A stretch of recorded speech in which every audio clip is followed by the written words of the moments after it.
Meditation for the Tuesday of Holy Week from Mark's Gospel, chapter 12, the first 12 verses. The title, Dissed Proprietor. I'm sure that several of you must have heard persons talking about their being dissed. When I was a boy growing up, dissed was not a word in my vocabulary. Being dissed was not a commonly used expression. However, today persons use the word with reference to incidents where they believe that others have shown them disrespect. Dissed persons feel hurt, offended, insulted, ridiculed, belittled. There are occasions when, quite innocently, persons are accused of dissing others. It is like the retired school teacher who goes into a lawyer's office to discuss a personal matter. She believed that she should be attended to as soon as she arrived for appointment. However, the young receptionist greeted her with the news that they were running a bit late. He invited her to take a seat and be patient. She would soon be attended to. This resulted in her complaining to all and sundry in the waiting room that professional people nowadays do not know what it means to respect time. And when she eventually had audience with the lawyer, she blurted out, "That receptionist of yours dissed me. What a rude young man. You should get rid of him forthwith. Has he no respect for my age?" Dissing may not be intentional, as perhaps it was not in this incident of the teacher and the receptionist. However, there are those times when expressions in word are intended to embarrass others. For example, in a small downtown business establishment, the young secretary did not take kindly to the accountant, whom she perceived as rivaling her for her boss's affection. So at the end of the office party, she seized the moment. Just as they were about to open presents and exchange greetings, she turned to the accountant and said, but not in soft tones, "Miss Dawkins, that outfit you're wearing looks like the one I dumped in the garbage last week."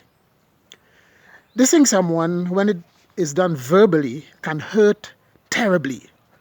But dissing could be done without words. It could be persons' actions that indicate an individual has been dissed. Think, for example, how slighted the member of parliament of a constituency would feel if he were invited to be one of the guests at an official function, but was given the silent treatment by the master of ceremonies. Now, protocol would dictate that within such a setting, the MC in addressing the assembly would acknowledge the political representative of the people, along with the other dignitaries. But at this function, there was no recognition given of the MP's presence. The MC treated him as a nonentity who did not have the right to be singled out for mention. We are in the third day of Holy Week, and we are retracing the steps of Jesus on his way to the cross. Tradition has it that on this day, Jesus told some parables, one of which was about wicked tenants in a vineyard. Two of the other Gospels, Matthew and Luke, also record this parable. I want to focus particularly on the proprietor, the one who owned the vineyard.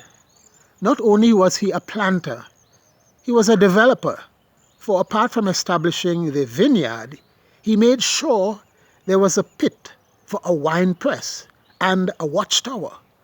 And like so many of us in the year 2020, he was security conscious and very concerned about the safety of his possessions. He fenced the property.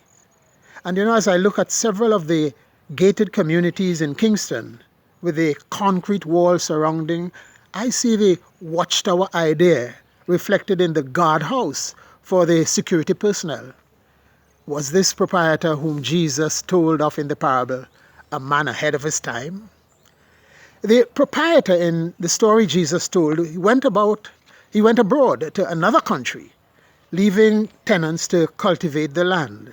Now, in our Caribbean history, we are familiar with the phenomenon of absentee landlords. During the era of slavery, there were those planter elite who were overseers of sugar estates. but they did not own the property. They were stewards. The rightful owners either lived in England or had their children educated in England. Whether there was much resemblance to the picture painted by Jesus in the parable, the commonality, though, was that the proprietor, by virtue of the arrangement made with the planter, had a legal entitlement to the produce of the land.